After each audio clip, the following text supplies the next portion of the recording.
জীবনসঙ্গী হিসেবে একদম পারফেক্ট হওয়া মানে সুশ্রী সুদর্শন হতে হবে এমনটা নয়। মানুষের সৌন্দর্য তার চেহারায় নয়, তার ব্যক্তিত্বে, তার ব্যবহারে। সঙ্গীর প্রতি আপনার ভালো ব্যবহার এবং সুন্দর আচরণ তার কাছে আপনাকে একদম পারফেক্ট সঙ্গী হিসেবে তৈরি করতে পারে। যেখানে আপনি সঙ্গীর মন বোঝেন, তাকে গুরুত্ব দেন এবং তাকে সম্মান করেন। স্বভাবগত দিক থেকে পৃথিবীর প্রত্যেকটা মানুষের পছন্দ অপছন্দের ধরন সম্পূর্ণ আলাদা। জীবনসঙ্গী মনের মতো হওয়া মানে নিজের পছন্দের সাথে সঙ্গীর পছন্দের মিল থাকা বোঝায় না।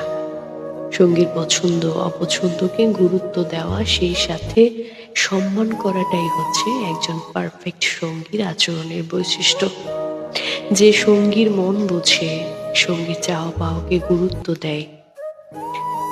চেহারা দিয়ে মানুষ বিচার করা যায় না। সুদর্শন হয়েও যদি সঙ্গীকে বিন্দুমাত্র সম্মান না দেয়, সঙ্গীর মন বোঝার চেষ্টা না করে, সঙ্গীর পছন্দ অপছন্দকে অগ্রাহ্য করে, সে কখনোই পারফেক্ট জীবন সঙ্গী হতে পারে না। সঙ্গী দেখতে যেমনই হোক না কেন, যদি সে দায়িত্ববান, সাথে যত্নশীল আচরণের হয়, যদি সঙ্গীকে সম্মান দেয়, সঙ্গীকে ভালোবাসে, তার মানসিক দিক খেয়াল রাখে, জীবন সঙ্গী হিসেবে তার চাইতে পারফেক্ট আর কেউ হতে পারে না।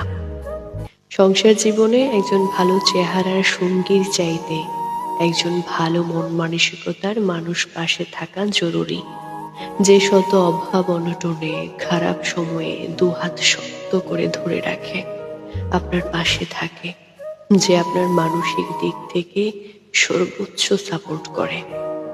এই যে বললাম, সঙ্গী হিসেবে একদম পারফেক্ট হওয়া মানে সুশ্রী সুদর্শন হতে হবে এমনটা নয়।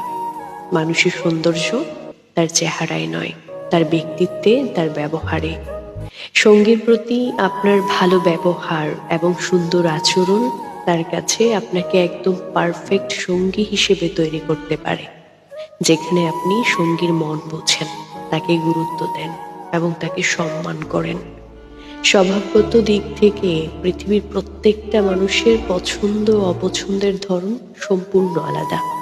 জীবনসঙ্গী মনের মতো হওয়া মানে নিজের পছন্দের সাথে সঙ্গীর পছন্দের মিল থাকা বোঝায় না। সঙ্গীর পছন্দ অপছন্দকে গুরুত্ব দেওয়া, সেই সাথে সম্মান করাটাই হচ্ছে একজন পারফেক্ট সঙ্গীর আচরণের বৈশিষ্ট্য।